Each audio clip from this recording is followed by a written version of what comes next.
गांव की जिठानी। शांति अपने दो बेटों अर्नव और आरुष के साथ शांति से जीवन बिता रही थी। लेकिन शांति के पति सोहन से उसकी कभी कभार थोड़ी अनबन हो जाती थी। एक दिन शांति रोज की तरह सुबह का खाना बना रही थी, तभी दरवाजे की घंटी बजी। घंटी की आवाज सुनकर वो दरवाजे की ओर जाते हुए कहती है, अरे आती हूँ, कौन है, सब्र करो। शांति दरवाजा खोलती है तो देखती है कि उसके जेठ मोहनदास सामने खड़े होते हैं। वो सक पकाकर अपना घूंघट करती है और पैर छूकर कहती है, आइए आइए जेठ जी। कैसी हो शांति? जी मैं तो बिल्कुल ठीक हूँ, सब आपकी मेहरबानी है भाई साहब। शांति और मोहनदास की बातें सुनकर शांति का पति सोहन और उसके दोनों बेटे बाहर आ जाते हैं।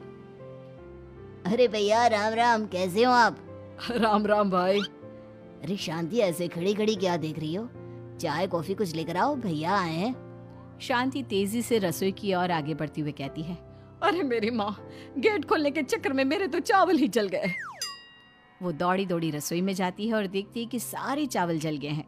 वो दोबारा चावल बनाने में लग जाती है। इतने में सोहन आवाज लगाता है, अरे शांति, तुम्हारे चावल का रोना खत्म हो गया हो तो चाय ले आओ। जी लाती हूँ अभी। शांति जल्दी जल्दी चाय बनाती है और मोहनदास को चाय देती है। सब एक दूसरे की खैर खबर पूछते हुए चाय पीते हैं।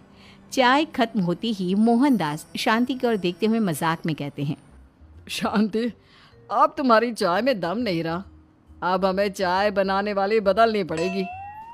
ये कैसे मुमकिन होगा जेठ जी, घर और बाहर का सारा काम मुझे ही करना पड़ता है और कभी कभी जल्दी जल्दी के चक्कर में काम बिगड़ जाते हैं, जैसे आज चावल जल गए।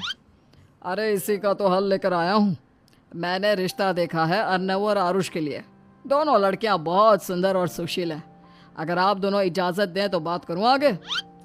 सोहन और शांति रिश्ते की बात सुनकर कहते हैं, अब ठीक है, बात चलाइए ना भैया, पर पहले लड़की के बारे में कुछ बताइए तो सही। हाँ हाँ भाई साहब, लड़की कैसी है, परिवार कैसा है, कहाँ के रहने वाले हैं? देखो, परिवार तो बहुत अच्छा है, पर वे दोनों लोग बहुत गरीब हैं। दहेज में कुछ मिलेगा नहीं। अरे हमें दहेज में कुछ चाहिए भी नहीं, बस लड़की संस्कारी होनी चाहिए। एक लड़की तो पढ़ी लिखी है और शहर की रहने वाली है, पर दूसरी अपनी गरीबी की वजह से पढ़ न सकी और गांव में रहती है। लेकिन दोनों है बहुत खूबसूरत।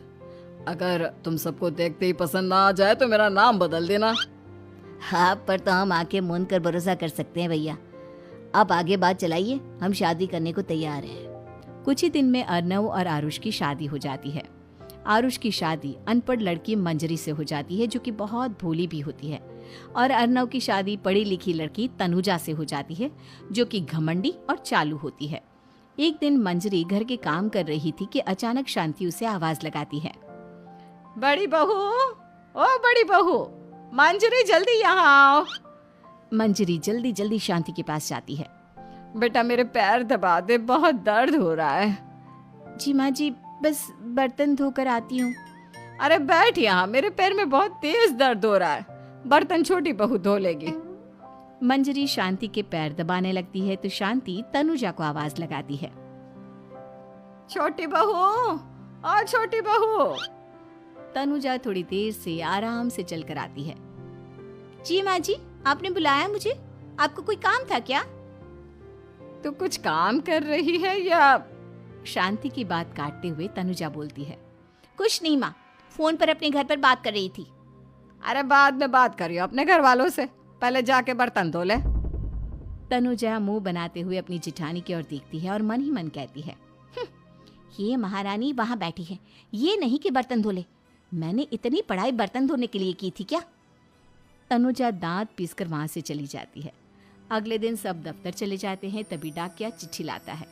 शांति चिट्ठी लेकर मंजरी से कहती है, बड़ी बहू, जरा छोटी बहू को बुलाना, एक चिट्ठी आई है। मेरी तो आंखें कमजोर है तो मुझसे पढ़ा नहीं जाएगा। मंजरी तनुजा के पास जाकर कहती है, तनुजा, तुम्हें माँ जी बुला रही हैं। मुझ पर हुक्म मत चलाओ, काम बताओ काम। अरे मैंने तुम पर कहाँ हुक्म चलाया, और हुक्म चला भी दूंगी तो क्या हुआ, तुम तो मेरी छोटी बहन की तरह हो ना। तुम जैसी अनपढ़, जाहिल और गांव की गवार मेरी बहन नहीं हो सकती। बेचारी मंजरी तनुजा की बात सुनकर अपना सा मुंह लेकर रह गई।